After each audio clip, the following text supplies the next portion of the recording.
What's up everyone, this is OLED Tech, and today I'm going to be showing you all the new awesome features with the iPhone X Plus. Let's get started.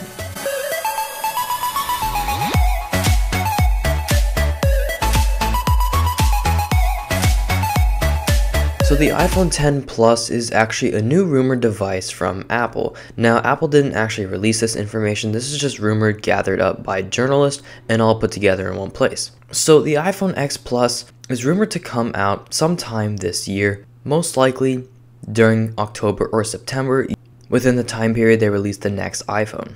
This device will likely have a 6.4-inch display. The iPhone X Plus will be the same size as all the other Plus devices, but with the 6.4-inch display like I mentioned earlier, whereas all the Plus models of the current Apple iPhones have a 5.5-inch display. So the current iPhone X that's released to the public right now is in the form factor of a smaller iPhone 6, 7, or 8 depending on what device you have, but has a screen size of a 5.5-inch screen. So Samsung is actually going to be making the screens for this generation of iPhone. Samsung's going to be producing the OLED panels for these phones. There are also going to be two versions of this phone. There's going to be an LCD version of the iPhone X and X Plus, and there's going to be the OLED version. So the OLED version of the iPhone X is going to cost $1,000, whereas the LCD version, which is basically the cheaper panel, will most likely start at around $900. There will basically be a $100 price difference between these devices. And then for the iPhone X Plus, the standard edition, which will be the LCD one, basically the cheaper one, will start at around $1,100. Whereas the more expensive iPhone X Plus version of this phone will most likely cost around $1,200, and that'll most likely be starting at 64 gigabytes. Now, honestly, I don't really know how I feel about Apple leaving 64 gigabytes as the lowest form of storage. I know people were asking for like at least bump it up to 32, and then they eventually did, and then 64. I just think 64 is not enough. I have an iPhone 6s, and I've gotten 64 gigs on that, and I had an iPhone 5s, and I've always gotten 64 gigs on that. And I have an iPhone 4S and I've always gotten 64 gigs on that. So pretty much for the past 5 to 6 years worth of iPhones, I've gotten 64 gigs. And 5 years ago, 64 gigs was the maximum you could get. And that was insane. Like, if you said you got 64 gigs on an iPhone, people would like raise their eyebrow and be like, why? Now it's like people raise an eyebrow and be like, how do you even use the thing?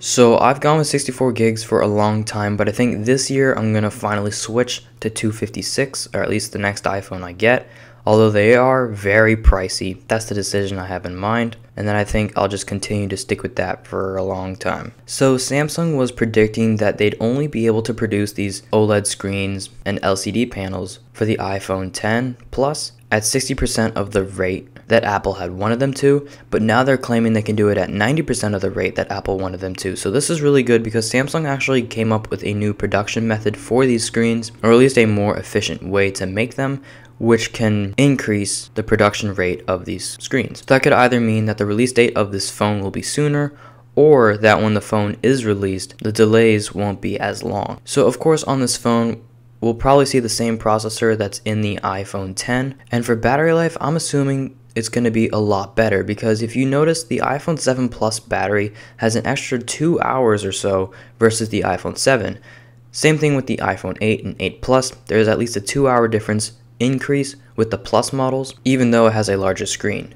So because it has a larger screen, there's actually more room for a battery, and the battery to screen ratio is actually different, so the more surface area for battery versus the screen, the longer the device will last. Many people think that the device will die even quicker because of the big screen, but a lot of people don't know that there's a larger battery in there. So I think that's very important. Anyways, that's about it for today. Thank you so much for watching. I got a bunch of really cool videos coming out soon, so stay tuned for that. And as always, peace.